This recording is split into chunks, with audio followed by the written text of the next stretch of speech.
এখন ক্রাইমের যে সত্য ঘটনাটা শুরু করছি সেটা উত্তরপ্রদেশের এটা ডিস্ট্রিক্টের ইব্রাহিমপুর নামের একটা এলাকা, সেখানকার একটা ঘটনা। ইব্রাহিমপুরের একটা পাড়াতে এক ভদ্রলোক থাকতেন, নাম ছিল গঙ্গা সিং। বিশাল ব্যবসায়ী তিনি। তার ৩ ছেলে মেয়ে। বড় মেয়ে মমতা। মমতার বিয়ে তিনি এক নিজের মতোই সমকক্ষ এক ব্যবসায়ী ফ্যামিলিতে দিয়েছিলেন। মমতার হাজবেন্ডের নাম ছিল জগদীশ। তারা ইব্রাহিমপুর থেকে ১৫ কিলোমিটার মতো দূরে থাকত। আর সেই ভদ্রলোকের যে মেজ মেয়ের নাম ছিল সীমা। সীমার বয়স সেই সময় যখন এই ঘটনার সূত্রপাত ২০ বছর। আর সব থেকে তার ছোট ছেলে, তার বয়স সেই সময় ছিল ১২ বছর। ইব্রাহিমপুরের ওই এরিয়াতে আরো একটা ফ্যামিলি থাকতো। ফ্যামিলিটা ছিল কাশী কুমারের। কাশী কুমারের ২ ছেলে। তার বড় ছেলের নাম রামকুমার। রামকুমারের সাথে ওই সামনে বাড়ির গঙ্গা সিং এর ছোট মেয়ে সীমা প্রেমের সম্পর্ক শুরু হয়। প্রথমটায় কিন্তু সবার চোখের আড়ালে সম্পর্কটা শুরু হয়েছিল। ২ ফ্যামিলির মধ্যে একদম পারিবারিক টাইপের একটা সম্পর্ক ছিল। সবাই পরস্পরের বাড়ি যাওয়া আসাও করত। হঠাৎ করে গঙ্গা সিং এর যে জামাই জগদীশ সিং, সে এই খবরটা পেয়েছিল। আর খুব রাগ হয়েছিল। সে এসে নিজের শ্বশুর বাড়িতে শ্বশুর শাশুড়িকে জানিয়েছিল যে মেয়ে বড় হয়েছে আপনাদের, সীমাকে কেন আপনারা নজরে রাখছেন না? সে ইচ্ছা মতো কলেজে যাচ্ছে, আর কার সাথে ঘুরছে, কি করছে আপনারা কি একবারও ভেবে দেখেছেন? আর হয়তো এমন কিছু করে ফেলবে যার পরে আমাদের সম্মান নষ্ট হবে। শুধু আপনার নয়, আপনার সাথে কিন্তু আমাদের সম্মান জড়িয়ে আছে। সীমার বাবা গঙ্গা সিং সীমাকে ডাকে। সীমা কিন্তু মিথ্যা কথা হলেও খুব আত্মবিশ্বাসের সাথে বলেছিল যে এরকম কিছু না, সে কিচ্ছু করছে না। সে কলেজ যাচ্ছে, কলেজ থেকে ফিরে আসছে, সে অন্য কোনো ধরনের ঘটনাই ঘটাচ্ছে না। বেশ কিছুদিন কাটে। তার জামাইবাবু জগদীশ সিং আবার আসে তার বাড়িতে। এবার সে নিজের ছোট ভাই, তার সাথে সীমার বিয়ের জন্য প্রস্তাব নিয়ে এসেছিল। এই কথাটা সে যখন শোনে, সীমা কিন্তু সেখানে দাঁড়িয়েই বলেছিল যে না, আপনার ভাই মাতাল, জুয়া খেলে, উল্টোপাল্টা ছেলেদের সাথে আড্ডা মারে। আমি সারা জীবন বিয়ে না করলেও হবে, কিন্তু আপনার ভাইয়ের সাথে বিয়ে করব না। এই ব্যাপারটাতে সীমার বড় দিদির হাজবেন্ড এতটাই রেগে যায়, আর সম্মান নষ্ট করা হয়েছে বলে সে বলে যে আর কোনোদিন আমি তোমার সাথে কথা বলবো। এই বলে সে চলে যায়। এদিকে সীমার মা বাবারা সীমাকে বোঝায়, রিকোয়েস্ট করে যে আমাদের বড় মেয়ের হাজবেন্ড, ওর সাথে এইভাবে কথা বললে চলবে না, ওর কাছে ক্ষমা চায়। সীমা কিন্তু বলে দেয় যে আমি কোনো ভুল করিনি, আমি ক্ষমা চাইবো না। সীমা কিন্তু এবার বুঝতে পেরেছিল যে বাড়িতে এবার ধীরে ধীরে ব্যাপারটা জেনে ফেলবে। সীমার মা তাকে মাঝে মধ্যেই বোঝাতে শুরু করে যে আমরা রাজপুত, আর সামনের যে রামকুমার, তারা কুমোর জাতিতে আমাদের থেকে অনেকটাই নিচু। কোনোভাবেই ওর সাথে কোনো রকম সম্পর্ক বাড়াবার দরকার নেই। ওর সাথে বিয়ে আমরা দিতে পারবো না। তুমি যদি নিজেও বিয়ে করো তাহলেও কিন্তু আমাদের সম্মান নষ্ট হবে, আমাদেরকে সবাই খুব খারাপ বলবে। সীমা কিন্তু বুঝেছিল যে এবার এই ব্যাপারটাকে আর আটকে রাখলে চলবে না। সীমা নিজের বয়ফ্রেন্ড রামকুমারকে ব্যাপারটা বলেছিল। রামকুমারকে বলেছিল যে এইভাবে হবে না, আর এই পাড়াতে থেকে, এই এরিয়াতে থেকে কোনোদিন আমাদের বিয়ে করাটাও সম্ভব হবে না। তাহলে ফাইনাল কিছু একটা ডিসিশন আমাদের দুজনকে নিতে হবে। রাম বলেছিল যেহেতু আমি একটা কাজ করি, তো আমি বেশ কিছু টাকা পয়সা জমা করে রেখেছি।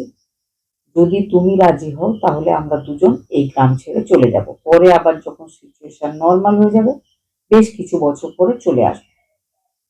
সীমার কিন্তু ব্যাপারটা পছন্দ হয়।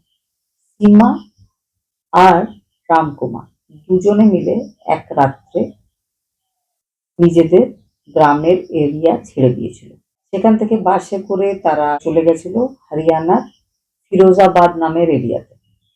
সেখানে গিয়ে রামকুমার আবার একটা ছোট্ট ঘর ভাড়া নিয়েছিল, একটা মন্দিরে বিয়ে করেছিল। বিয়ের পরে তারা দুজন একসাথে স্বামী স্ত্রী হিসাবে থাকতে শুরু করেছিল।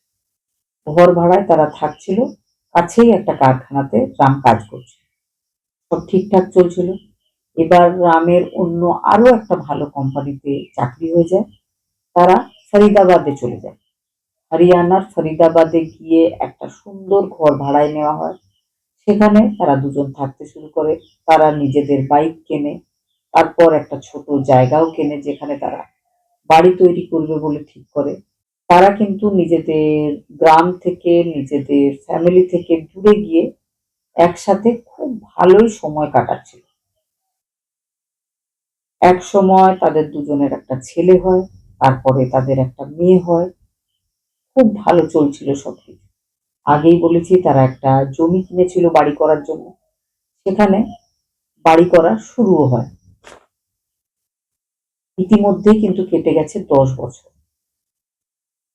হঠাৎ করে জগদীশ মানে সীমার জামাইবাবু আবারও খোঁজ পেয়েছিল তাদের। সে আবার নিজের শ্বশুর বাড়িতে গিয়ে এই ব্যাপারটা জানায় যে সীমা আমাদের সবার সম্মান নষ্ট করে দিয়ে ফরিদাবাদে গিয়ে আছে। সীমার বাবা আর মা কোথাও না কোথাও তার ব্যাপারে জানতে পেরে মনে মনে খুশি হয়েছিল। মেয়ে ভালো আছে, সুখে আছে ব্যাপারটা জেনে তারা অনেকটাই আশ্বস্ত হয়েছিল। এই পর্যন্ত কিন্তু তারা মাঝে মধ্যেই চিন্তা করত যে মেয়ে কিভাবে আছে, রামকুমার তাদের মেয়েকে ভালোভাবে রেখেছে কিনা। কিন্তু তারা যখন বড় জামাইয়ের কাছে এই কথাটা শোনে তাদের মেয়ে খুব ভালো আছে, সুখে আছে, হাজবেন্ডের সাথে তাকে কেউ একজন বাইকে করে ঘুরতে যেতে দেখেছে, তারা খুব খুশি হয়েছিল মনে মনে, যেটা তারা তার বড় জামাইকে দেখায়নি। বড় জামাই কিচ্ছু বোঝেনি, বড় জামাই আবার বাড়ি চলে গেছে। তারপর থেকেই মমতার হাজবেন্ড জগদীশ, মমতার ছোট বোন সীমা আর তার হাজবেন্ড রাম কুমারের ব্যাপারে খবর রাখতে শুরু করেছে। সে কিন্তু তখনও রেগে ছিল সীমার উপরে। সে তখনও সুযোগ খুঁজছিল কিভাবে সীমাকে শাস্তি দেওয়া যায়, কিন্তু সে সুযোগ পাচ্ছিল না, কারণ সীমা বাড়ির বাইরেই বেরোয় না। একটা বাড়ির উপর তলাতে সে ভাড়ায় থাকে। আর দুই সন্তান, একজনের বয়স 9 বছর আর একজনের বয়স 4 বছর। ছেলের নাম দেব আর মেয়ের নাম তনু। মেয়ে ছোট, মেয়ের বয়স 4 বছর। জগদীশ অনেক চেষ্টার পর কিছুতেই সুযোগ পাচ্ছিল না। এবার জগদীশের মনে হয় যে বদলা তাকে নিতেই হবে। অপমান করেছিল সীমা তার। সীমা যে ছোট ভাই যখন সীমা বাড়ি থেকে পালিয়ে গেছিল সেই সময় যার বয়স ছিল 12 বছর, তার বয়স হয়েছিল 22 বছর। তার নাম ছিল অমিত। অমিতকে বড় জামাইবাবু জগদীশ সীমার ঠিকানা বলেছিল। অমিত খুব খুশি হয়েছিল। অমিত কিন্তু একদিন চলে গেছিল নিজের দিদির বাড়িতে। দিদির বাড়িতে নক করতে দিদির হাজবেন্ড রামকুমার এসে দরজা খুলেছিল। রামকুমার অমিতকে চিনতে পেরেছিল। কোনো কথা বলার আগেই সে বলেছিল যে অমিত কেমন আছো বলে সে অমিতের গলা জড়িয়ে ধরেছিল। অনেকদিন পর নিজের কাউকে দেখার পরে যে অনুভূতি রামকুমারের হয়েছিল, একই রকম ভাবে সীমাও খুশি হয়েছিল।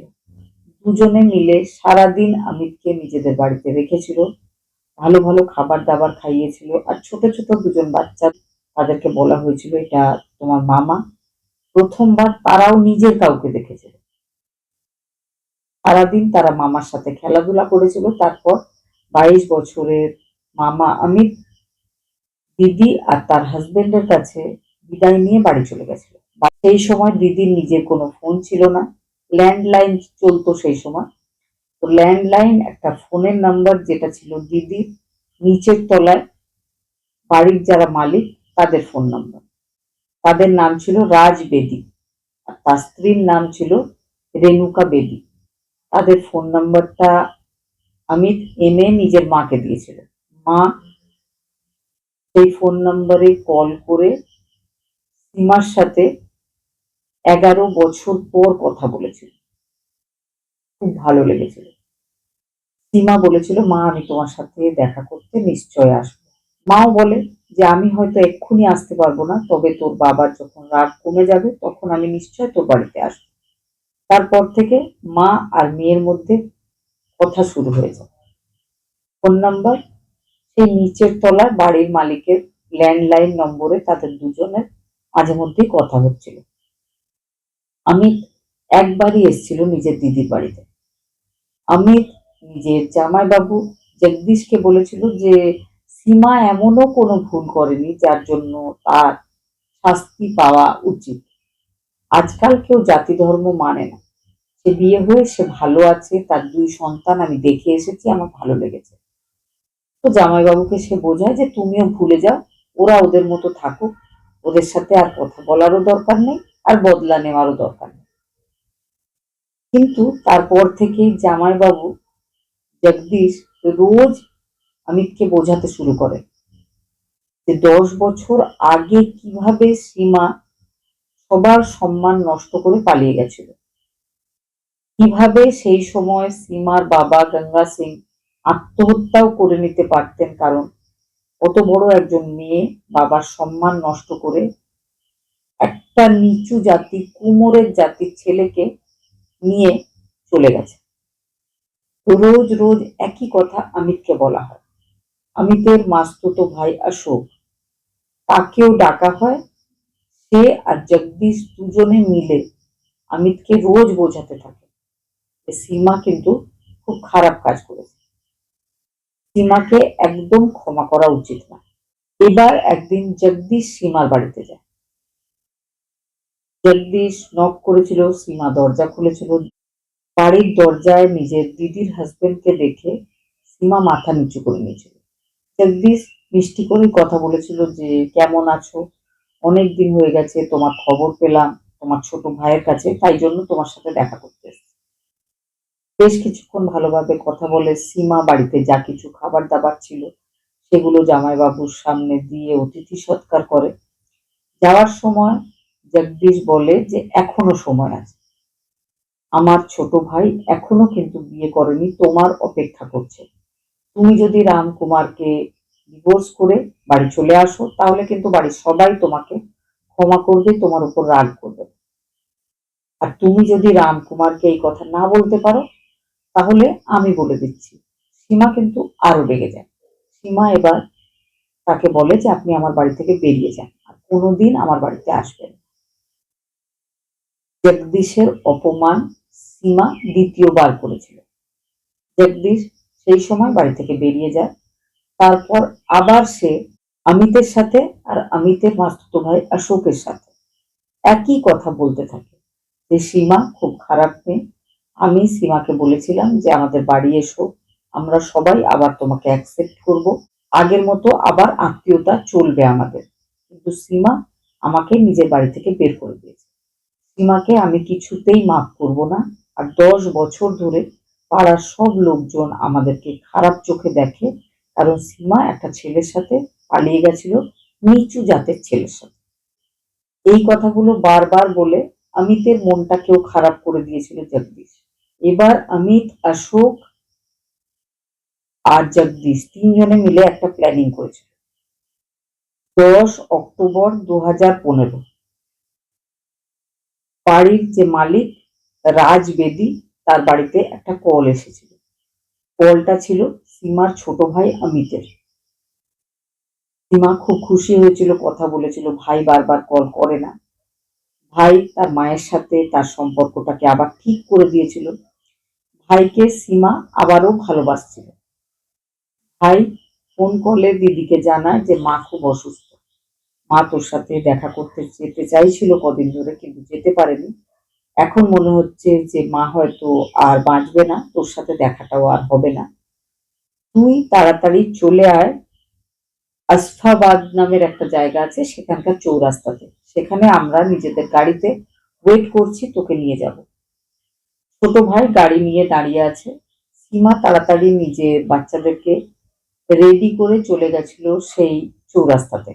সেখানে গিয়ে সে দেখে ড্রাইভিং সিটে বসে আছে ভাই, সঙ্গে কিন্তু আর কেউ নেই।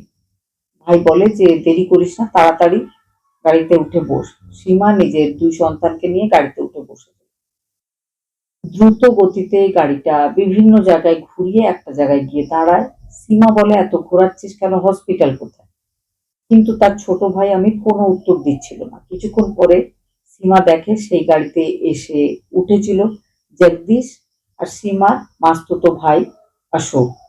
এবার কিন্তু সীমা বুঝতে পেরেছিল যে নিশ্চয় কোনো না কোনো ব্যাপার আছে, কারণ অকারণ শহরের বিভিন্ন এলাকাতে গাড়িটাকে ঘুরিয়ে নিয়ে বেড়ানো হচ্ছে কোনো হসপিটালের সামনে, এখনো পর্যন্ত তার ভাই যায়নি। এবার একটা নির্জন এরিয়াতে নিয়ে যাওয়া হয় তাদের তিনজনকে। বাকি তিনজন মিলে সীমাকে, তার ছেলে দেবকে আর তার মেয়ে তানুকে প্রচুর মারধর করে। সীমা নিজের বাচ্চাদেরকে জড়িয়ে ধরে বারবার রিকোয়েস্ট করতে থাকে যে যা করার আমাকে করো, আমার বাচ্চাদেরকে ছেড়ে দাও। কিন্তু তারা এতটাই রেগে গেছিল যে তারা ছাড়ে না।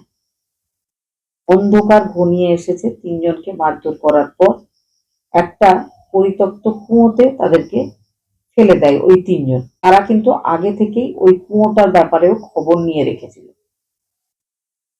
তারপর যে যার বাড়ি চলে যায়। অন্যদিকে রাম রাত্রেবেলায় নিজের কাজ থেকে বাড়ি ফিরেছিল। ফিরে এসে দেখে তিনজন নেই। বাড়ির যে ওনার তাকে জিজ্ঞেস করে যে আমার ফ্যামিলি কোথায়। ওনার তার হাতে চাবি দিয়েছিল, বলেছিল যে তোমার শাশুড়ির খুব শরীর খারাপ, তোমার স্ত্রী বাচ্চাদেরকে নিয়ে সকালবেলায় সেখানেই গেছে। বারবার কল করছিল, কল রিসিভ হয়নি, ফোনটা সুইচ অফ বলছিল। এবার কিন্তু রামের চিন্তা হচ্ছিল, তার মনে হচ্ছিল যে হয়তো তার শাশুড়ি খুব বেশি অসুস্থ, বা হয়তো কিছু একটা ঘটনা ঘটে থাকবে। এত বছর পর সে প্রথমবার নিজের বাড়িতে কল করেছিল। কল করে জানতে চেয়েছিল যে সামনে বাড়ির সীমার মা কি অসুস্থ। তার মা বাবা বলেছিল না, সীমা অসুস্থ নয়। এবার কিন্তু চিন্তায় পড়েছিল রাম। রাম সারা রাত বসেছিল, বিভিন্ন জায়গায় ফোন করার চেষ্টা করছিল, মাঝখানে নিজের বাইক নিয়ে বেরিয়ে গিয়ে বিভিন্ন এলাকার হসপিটালগুলোতে খোঁজ নিচ্ছিল। নেক্সট ডে সকালবেলায় কিছু বাচ্চা সেই কুয়োর ধারে খেলতে এসে কিছু একটা আওয়াজ পায়। তারা ঝুঁকে দেখতেই বডিগুলো দেখতে পায়। সঙ্গে সঙ্গে স্থানীয় লোকজনেদেরকে খবর দেওয়া হয়, তারা পুলিশকে খবর দিয়েছিল। তিনজনকেই তোলা হয়। দেখা যায় যে সেই মহিলা আর সঙ্গের বাচ্চা তারা মারা গেছে, কিন্তু ছেলেটা, সীমা আর রামের ছেলে, সে তখনও বেঁচে আছে। তাকে জেলা হসপিটালে ভর্তি করা হয়। সেখানে তার ট্রিটমেন্ট শুরু হয়। অন্যদিকে রাম সারা দিন খুঁজছে নিজের স্ত্রীকে, নিজের বাচ্চাদেরকে। এদিকে রাম 10 বছর পর নিজের গ্রামে এসেছিল। গ্রামে আসার পর সে খোঁজ নিয়েছিল। সে জগদীশের বাড়ি গেছিল। জগদীশের বাড়িতে এসে দেখেছিল তালা বন্ধ। আর নিজের শ্বশুর বাড়িতে সে শ্বশুর শাশুড়ির সাথে দেখা করেছিল, কিন্তু তারা বলেছিল যে না, তারা তো কিছুই জানে না, শাশুড়ি অসুস্থও নয়। রাম সব জায়গায় খোঁজাখুঁজি করছিল। নেক্সট ডে আর্লি মর্নিং যখন স্থানীয় নিউজ পেপারটা সে পড়ছিল, সেই নিউজ পেপারে তার স্ত্রী, তার মেয়ে আর তার ছেলের ব্যাপারে লেখা ছিল। তার ছেলে বেঁচে আছে, কোন হাসপাতালে আছে সেটাও লেখা ছিল। সঙ্গে সঙ্গে সে সেখানে যায়। সেখানে গিয়ে নিজের ছেলেকে দেখে। ছেলে ছিল খুব অসুস্থ। কিছু সময় পরে তাকে তার স্ত্রী আর তার মেয়ের কাছে নিয়ে যাওয়া হয়। রাম নিজের স্ত্রীকে, নিজের 4 বছরের মেয়েকে শনাক্ত করেছিল। এবার পুলিশ টিম অপেক্ষা করছিল দেব কখন জ্ঞান ফিরবে তার। সে উঠে যদি তার কিছু মনে থেকে থাকে কিছু বয়ান দেবে। 2 দিন পরে দেবের জ্ঞান ফিরেছিল। দেব সমস্ত ঘটনা পুলিশকে, নিজের বাবাকে জানিয়েছিল। সে একটা নাম বারবার বলেছিল, অমিত মামা। অমিত মামা তার মাকে, তার বোনকে কিভাবে মেরেছিল, মা কিভাবে হাত জোর করে পায়ে ধরে বারবার রিকোয়েস্ট করেছিল, তিনজন লোক ছিল, সবটাই বলেছিল। সে কিন্তু জগদীশকে চিনত না, কারণ জগদীশ যে সময় তাদের বাড়িতে এসেছিল, তার মায়ের সাথে দেখা করেছিল, সেই সময় দেব স্কুলে গেছিল। সে শুধু ওই ৩ জনের মধ্যে অমিতকে চিনত। অমিতের ব্যাপারে সবটা বলে। পুলিশ টিম অমিতকে খুঁজছিল। ১ সপ্তাহ টাইম লেগেছিল। অমিত অ্যারেস্ট হয়, তারপরে অমিত বয়ান দেয়। তারপর অ্যারেস্ট হয়েছিল জগদীশ আর অমিতের মামাতো ভাই। ৩ জনেই বর্তমানে আজীবন কারাদণ্ডে দণ্ডিত হয়ে জেলেই রয়েছে। আর রামকুমার নিজের স্ত্রীকে, নিজের মেয়েকে হারিয়ে ফেলেছে। শুধু মিথ্যা কিছু সমাজের রীতির জন্য। জাতি, ধর্ম ইত্যাদির ব্যাপার নিয়ে ঘটে গেছিল এই রকম একটা ঘটনা। নিজের মানুষরা সম্মান রক্ষার জন্য কিভাবে এই ধরনের ঘটনা ঘটিয়ে ফেলে, সত্যি বোঝা মুশকিল। এই জাতি, ধর্ম, উঁচু নিচু এই ব্যাপারে আপনাদের কি মনে হয়? অবশ্যই কমেন্টে জানাবেন।